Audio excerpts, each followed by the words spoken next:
noite, amigos. Uma ótima noite a todos em casa. Excelente semana desde já. Faz tempo que o Vasco não joga como um time de Série B, né? Mesmo nas rodadas em que ele não vence. A gente tem conversado sobre o Vasco inúmeras vezes, porque essa parte final do campeonato, no que diz respeito à parte de baixo da tabela, tem sido absolutamente espetacular. E o Vasco, ele teve uma boa sequência e depois ele perdeu alguns pontos por irregularidades. Ele não se abateu em nenhum momento por causa dessa briga. Ele tem um treinador que trabalha, dirige e se comunica, ou seja, representa o Vasco da melhor maneira possível em relação ao que os seus jogadores precisam que ele faça e diga.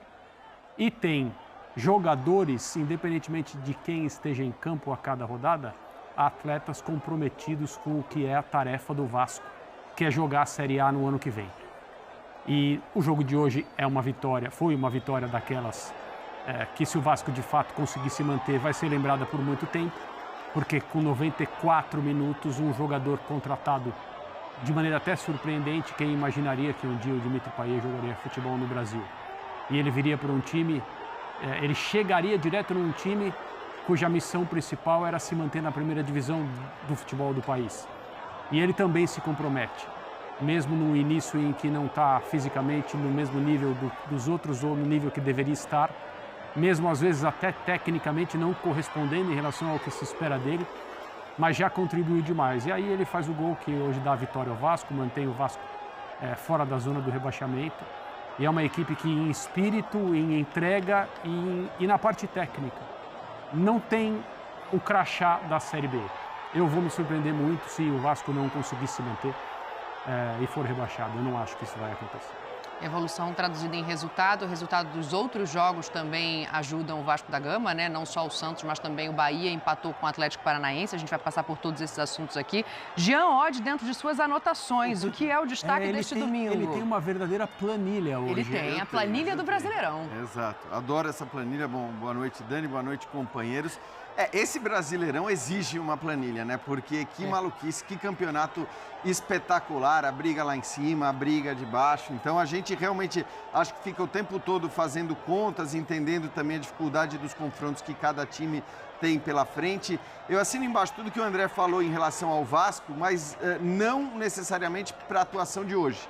Eu acho que hoje a gente imaginava um Vasco... sim, não, concordo. Possivelmente... Hoje foi mais luta do que qualquer outra coisa. Isso, que passaria com mais facilidade por um time já rebaixado, com o Vasco jogando em casa. De qualquer maneira, o Vasco vence a sua partida, vai a 40 pontos. Eu só assim, em relação a... agora está muito tranquilo o caminho para se salvar ou não, aí pegando os jogos do Vasco. Atlético Paranaense fora, recebe o Corinthians, joga com o Grêmio fora e com o Bragantino em casa. Então, são jogos difíceis. São jogos em que você pode perder pontos. Todos eles. Aí você olha para as outras partidas de hoje, Dani, e eu vou citar uma especificamente para dizer como o futebol é cruel. Porque o que o Bahia fez hoje contra o Atlético Paranaense era para ele ter vencido e ter vencido até com certa facilidade. Foram 27 finalizações do Bahia contra 6 do Atlético Paranaense, mas o futebol é assim. Então, para o Bahia, fica bastante pesado o resultado, né? O Bahia que não tem jogo a menos em relação aos outros. O Cruzeiro também está numa situação complicada, mas tem um jogo a menos.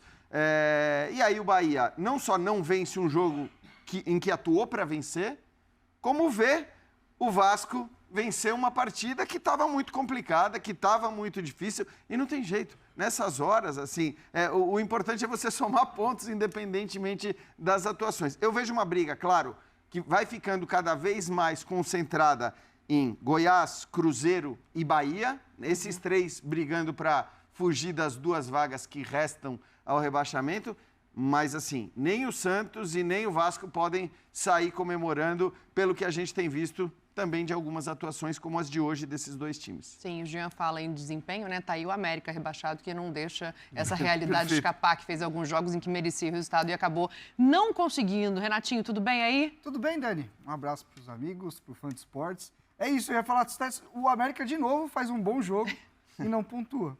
Coisa que aconteceu muito, principalmente no primeiro turno. O América teve mais rendimento, teve mais desempenho. O América, eu não sei se ele escaparia, mas ele deveria ter mais pontos. Se você Sim. olhar para desempenho, você olhar para... E o caso do Vasco, eu estou muito com os companheiros. Se a gente for olhar, o Vasco fez jogos bem melhores que ele não ganhou do que o de hoje. E chamou Flamengo, muito... Inter. Isso. E o que chamou muito a atenção foi que o Vasco hoje saiu um pouco do que ele normalmente é como modelo, como padrão, como ideia de... O Vasco é um time que, às vezes, ele não brilha, mas ele controla. Ele é um time muito compacto, o jogo está sempre ali, controladinho aqui. Não, hoje chamou muita atenção porque virou um jogo de trocação, né? Sim. E aí, imagino que muito pela ansiedade do Vasco, tipo, dentro de casa. E o jogo em si traz muito essa questão, né? O Vasco é um time que eu vejo ele se comportando melhor quando o outro time precisa propor, quando ele pode especular um pouco. O Jean colocou alguns jogos ali, os jogos são difíceis, mas talvez sejam até contextos onde o Vasco fica um pouco mais confortável. Porque tem gente aí que vai precisar ganhar ou ganhar. E aí talvez é nesse jogo que o Vasco... A gente vai falar de Corinthians depois, a mesma coisa. O Corinthians hoje é um time melhor especulando. Como conseguiu os 3 pontos lá no Sul. E isso tem muito a ver com o desenvolvimento de trabalho. O Vasco é um time mais desenvolvido. Eu acho que com bola nas últimas rodadas ofereceu mais, mas o jogo de hoje é isso, é os 3 pontos, é a loucura que tá São Januário ali, é o Payet, é isso. Não vai também colocar água no chope do torcedor. Mas como atuação, acho que até o vascaíno sabe. Pô, teve jogo que a gente foi melhor e não ganhou, mas agora, de verdade, os caras não estão nem aí. É 3 pontos e acabou. Eu tenho uma dúvida em relação a essa mudança de postura. Eu já coloco aqui na roda, mas não sem antes ouvir o Mário Marra. Tudo bem, Marrinha? Boa noite para você. Prazer estar com você, com os companheiros, com o Fã de Esportes. Assim, eu concordo com tudo que foi falado, mas eu estou ainda um pouco impactado com um vídeo que está no perfil do Sport Center, da ESPN, do Arias, se rendendo às psicólogas do Fluminense na semana passada. Eu acho que esse lado emocional, ele é, no momento, na reta final do Campeonato Brasileiro, especialmente para a turma que está muito perto da zona de rebaixamento, dentro da zona de rebaixamento, lutando, esse lado emocional vai pesar demais. Ele já pesa naturalmente. Sim. Só que quem está no desespero, eu acho que está mais sujeito a fazer bobagem ou a acreditar muito. E talvez o resultado de hoje, com um gol do Payet, um gol como foi, perto do fim do jogo, em um jogo em que estava muito claro que o Vasco estava na corda bamba durante boa parte da partida, parte do jogo, para não ficar feio, talvez isso dê um reforço emocional. Talvez isso seja positivo para o que o Vasco tem pela frente. O Vasco precisa passar por isso logo. A possibilidade de um próximo ano ser um ano bem melhor, se bem que a gente falou isso no final do ano passado também, né? Mas tá melhor esse ano, hein? Tá melhor, não, sim. Lembrando do que foi aquele jogo com Ituano na última rodada. Quem tinha que morrer, morreu ali. Que foi necessário, do coração. Quem não morreu, foi necessário não fazer uma intervenção, né? E contratar a gente no meio desse Campeonato Brasileiro. Sim. Porque, as coisas não pareciam muito promissoras, né? Sim. E talvez o investimento tivesse planejado para um outro momento em outro tipo de jogador, mas o Vasco precisou, né? Já deu para perceber que para o ano que vem acelera. Faz isso no início do ano, né? Para evitar problema. Claro. A minha questão SAF do em Vasco relação... foi a que teve mais dificuldade, né, em acertar o time das coisas. A própria Série B ali também, parece que acerta a SAF, já quando a janela tinha fechado, o time sofre. já não podia mais contratar num primeiro momento, quando chega o dinheiro, né? A minha questão, ela passa por todos esses lugares, assim. Porque eu fico me perguntando, nesse jogo, claro, tem a questão da necessidade, por ser o América do outro lado e um jogo em casa, mas o quanto o trabalho já evoluiu nas mãos do Ramon? Porque os reforços chegaram no meio do ano, ele foi moldando um time. Essa postura muda por isso também? O trabalho dele era muito difícil e continua muito difícil. Porque ele era um recém-chegado, praticamente junto com os jogadores, e o Vasco não tinha tempo. Então não tem um treinador formado em outro lugar. Hoje todo mundo se conhece, o futebol está globalizado, mas as dificuldades que o futebol brasileiro impõe ao trabalho de comissões técnicas, elas são absolutamente surpreendentes quando eles chegam aqui, né? Talvez a principal característica que um treinador que não foi formado, às vezes como jogador no futebol brasileiro e depois como técnico sempre aqui, seja entender como se adaptar às dificuldades. O nosso futebol ele é único na sabotagem ao trabalho de comissões técnicas. O campeonato está super emocionante. O Abel Ferreira falou no meio da semana que não tem campeonato tão difícil quanto o Campeonato Brasileiro.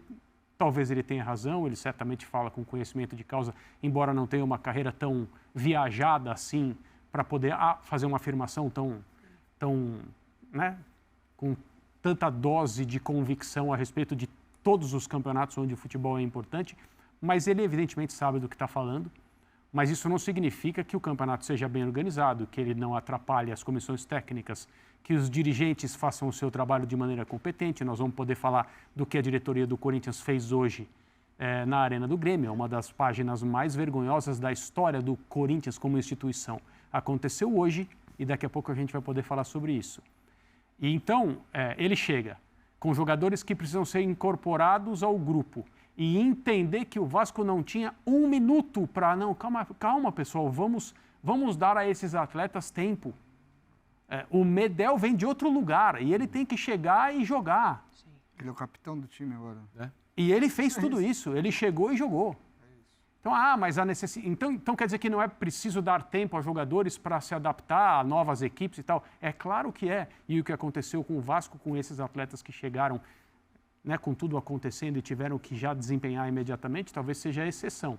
Mas a liderança que o Ramon Dias exerce, e a gente pode lembrar de várias situações, no dia que ele bate a mão na mesa e diz que o Vasco não vai cair. Ele não podia garantir que o Vasco não vai cair. Ninguém pode garantir que o Vasco não vai cair. Mas a tradução daquilo que ele está dizendo é assim, nós vamos até o fim para não permitir que o Vasco caia. E qual o eco disso no vestiário, né? Exato. E nós acreditamos até o último fio de cabelo que o Vasco não vai cair. No episódio da suspensão de São Januário, ele mostra a indignação representando o clube e o torcedor de maneira digna. Ele está indignado, mas ele é decente quando ele comenta. Sim. Ele não apela. Ele não acha que é algum tipo... Ele não diz que ele acha que é algum tipo de perseguição, algo programado para prejudicar o Vasco. Ele defende o Vasco. Então, ninguém aqui está no vestiário para saber como é o dia a dia. Mas a impressão que ele passa pela forma como ele fala publicamente é que o trabalho dele interno também é muito bom. Muito bom. E sem isso, eu não acho que o Vasco estaria... na posição em que está. Que não é uma posição tranquila. Mas o Vasco briga muito bem, o Vasco compete demais. E assim, o que está acontecendo é o que você falou, a exceção não é normal. O normal seria outra coisa. Eu até escrevi um texto sobre isso, que você olha para o Vasco, era jogadores chegando de centros, cada um de um centro diferente. Veio gente do Oriente Médio. Que normalmente, e eu já escutei isso de comissão técnica, quando você contrata um jogador de Oriente Médio, se o argentino precisa de adaptação... O cara tem que ser convertido, exatamente, né? Porque é quase um outro esporte. Não por questão até de calendário, de treinamento... Como é que você explica para o Payet o calendário brasileiro? Exatamente. Né? E assim, o Vasco acertou... por exemplo, o Paulinho Paula é um jogador... A gente fala muito do Payet, do Verratti e tal. Pô, esse cara, do jeito que ele chegou, e ele tem toda a história, né, com o Vasco e tal... Pô, esse cara deixa tudo dentro de campo. Pra mim, ele é o jogador da recuperação do Vasco. Ele até deu uma caidinha nas últimas rodadas, acho que ele... Mas, assim, não é que o Vasco acertou 2 jogadores. Não, todo mundo que ele trouxe veio com a questão do comprometimento. Pô, o Medel não é um craque de bola, nada, mas o Medel... Não, teve que ser reposicionado para render, inclusive. Mas o Medel é um jogador vitorioso, de uma carreira muito bem feita em Europa e tal. A gente já cansou de ver jogador que chega nessas condições aqui no Brasil, vem para roubar só. Sim. Vem só para sentar no contrato e ficar tranquilo. Então, assim, sempre quando eu falo do Vasco, a palavra que vem na minha cabeça é mobilização. O velho conseguiu mexer com as coisas. Eu acho que o discurso dele é o que o André falou, ele não é nem para mais nem para menos, sabe? E, assim, a gente sabia que se tratava de um treinador extremamente experiente, de um cara que... O meu pai estava me falando que jogou muita bola também quando foi jogador. E ouvi também que acrescentar o filho na comissão, o filho é o cara que... Ele é o cara dali, o filho é o que olha o jogo. Estrategicamente, eu acho que é um treinador que faz boas escolhas para as partidas. Contra o Flamengo, por exemplo, ele joga o Paulinho, que é um volante para jogar aberto pelo lado direito e traz o Payet para dentro. Então, ele não modifica muito a estrutura do time, mas ele entende que se tem um adversário que tem uma força aqui e outra ali, ele coloca uma peça para cá, outra para lá. Então, assim, de verdade, não é... muita gente fala, vocês ficam babando ovo porque é estrangeiro. Não, o que ele está fazendo é fora da curva totalmente. Não, e mesmo assim, teve muita sorte em alguns momentos no jogo hoje. Sim, em alguns outros jogos também. Tem algo que, assim, de mobilização. É o que a gente falou aqui o tempo inteiro. E para quem não conhece, né, o Ramon Dias, A gente fala muitas vezes, nós, né? Quer dizer, o Jean, que é mais velho, da Seleção Brasileira de 82. Quieta há muito tempo. A Seleção Brasileira de 82 ganha um jogo da Argentina por 3-1. O 1 é igual dele, em 82, na Copa do Mundo.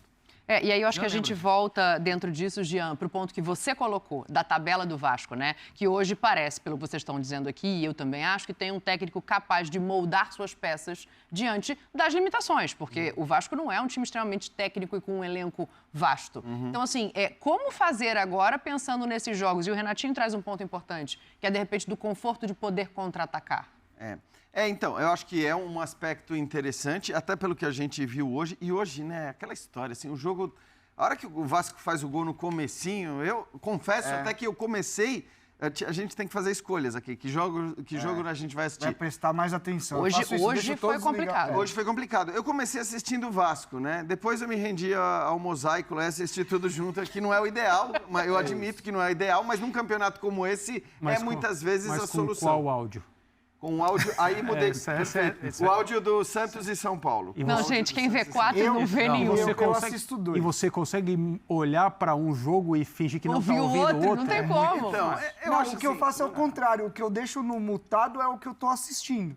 E aí eu gosto de ouvir o outro para saber o que está me Aproveita desse momento de descontração, hashtag em linha de passe, manda sua mensagem pra gente. Como você faz para assistir todos os 5 jogos? Para mim só tem um jeito. Um na TV, outro no telefone, mas o áudio, ele precisa ser o jogo que você está vendo. Passou de 2, você não vê nenhum. Eu quero exaltar o campeonato de novo. Então, assim, o que eu acho interessante demais também é que nessa rodada do Campeonato Brasileiro, o cara cujo time está brigando pelo título, ele assistiu 6 jogos como se fosse o jogo do time dele. O cara que está brigando... Desde ontem, né? Desde ontem. O cara que... Na rodada, eu tô falando. O cara cujo time tá brigando para não ser rebaixado, ele assistiu como se fosse o jogo do time dele, 6 jogos ali da parte de baixo. Então, isso é espetacular. Isso é uma coisa que talvez nenhum outro campeonato do mundo tenha, faltando tão poucas rodadas para o final da competição. E não é só emoção. Tecnicamente, taticamente, a gente cresceu também. Cresceu. Eu acho que ainda... Tudo bem. Porque aí, assim, as pessoas vão falar... Eu exalto mesmo os pontos corridos, porque eu acho que é uma fórmula sensacional. As pessoas vão falar, não, mas o que está acontecendo esse ano é exceção. Óbvio que é exceção. Claro. Você quer um campeonato como esse todos os anos, você não vai encontrar em lugar nenhum do planeta. Agora, a emoção no campeonato por pontos corridos, ela não é exceção. É exceção, claro, você ter 6 times brigando pelo título às 5 rodadas do fim. Isso. É você ter 6 times brigando para não cair às 5 rodadas do fim. Isso é exceção e não vai acontecer todo ano. Mas a emoção, ela tem praticamente todo ano. Só tem uma definição. Só tem um rebaixado. A coisa mais legal desse campeonato é que quando o Botafogo tinha 14, 11, X pontos de vantagem, o pessoal que gosta de pontos corridos fica fazendo essa bobagem. Nossa, que emocionante o campeonato. E agora, hein? E agora? Agora o argumento é esse. Por isso que eu estou falando. A vida anda rápido, entendeu? É que são emoções diferentes. Para quem não sabe o que mata-mata é maravilhoso. Só que assim, a gente tem mata-mata na Libertadores, a gente pode ter as duas tem coisas, mata-mata na Copa do Brasil, a gente tem mata-mata nos estaduais.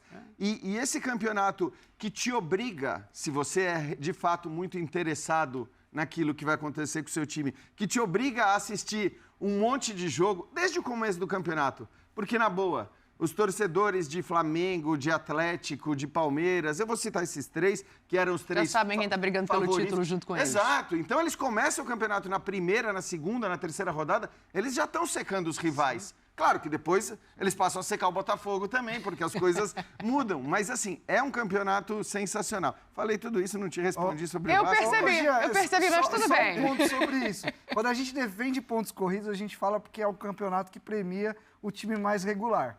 Nesse campeonato, não teve ninguém irregular. Porque não Esse campeonato não tem ninguém irregular. Menos irregular. E para quem gosta de mata-mata, são outras 4 finais, outras 4 rodadas de finais. Agora, voltando, daqui a pouco tem entrevista coletiva, a gente está de olho em tudo que está acontecendo no Campeonato Brasileiro. Vamos entrar também no Sansão, trazer a informação do Zé Ricardo, que não é mais o treinador do Cruzeiro depois do resultado de ontem. O Cruzeiro numa situação complicada, brigando para sair desse Z4, e o Zé Ricardo não comanda mais a equipe. Tudo isso vai estar aqui, a confusão com o Curitiba também, a gente pode reacender. A confusão com o Corinthians, mas eu quero essa análise de tabela, assim, pensando em que vantagem esse Vasco pode tirar do fato de ter 2 concorrentes ao título ainda como adversários diante do que ele montou de estrutura de futebol. Primeiro, Dani, a gente precisa ver, os 2 candidatos ao título são justamente nas 2 últimas rodadas. Tem que ver como é que vai estar. Como vai estar, né? Pode até ser que naquele momento os 2 candidatos ao título, Grêmio e Bragantino, não estejam mais brigando. Olha, eu acho difícil. Eu acho que vai ser difícil a gente chegar na última rodada do campeonato e a gente ter só 2 times brigando pelo título, pela taça. Acho pouco provável. Pode ser que aconteça, mas claro que isso conta. O que o Renato falou, acho que é algo que a prática tem mostrado.